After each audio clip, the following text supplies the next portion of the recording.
সমাজের গুরুত্বপূর্ণ লোক বিভ্রান্তিমূলক কথা বলছেন। এই সরকার যাদের দায়িত্ব দিয়েছে তাদের মধ্যে অনেকে বলছেন নতুন দল তৈরি করতে হবে। আমাদের অবাক লাগে, নতুন দল গঠনের দায়িত্ব এদের কে দিয়েছে? তাহলে বলেন, জনগণ কিভাবে বুঝবে এরা নিরপেক্ষভাবে কাজ করছে? গতকাল সোমবার দুপুরে ঢাকার রিপোর্টার্স ইউনিটিতে জাতীয় সমাজতান্ত্রিক দলের এক আলোচনা সভায় এসব কথা বলেন বিএনপি মহাসচিব মির্জা ফখরুল ইসলাম আলমগীর।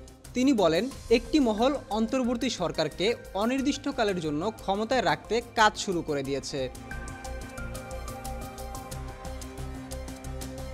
তারা নাকি দেশটাকে একেবারে সংস্কার করে পরিবর্তন করে ফেলবে। তাহলে তো জনগণের দরকার নেই, পার্লামেন্টেরও দরকার নেই।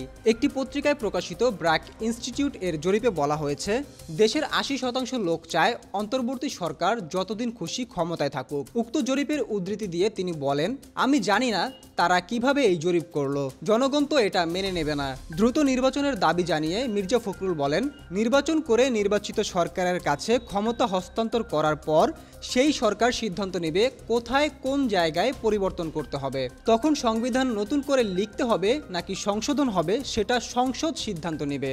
এছাড়াও দীর্ঘ আন্দোলন সংগ্রামে যারা আহত নিহত হয়েছেন তাদের পরিবারকে ক্ষতিপূরণ দেওয়ার আহ্বান জানিয়েছেন তিনি।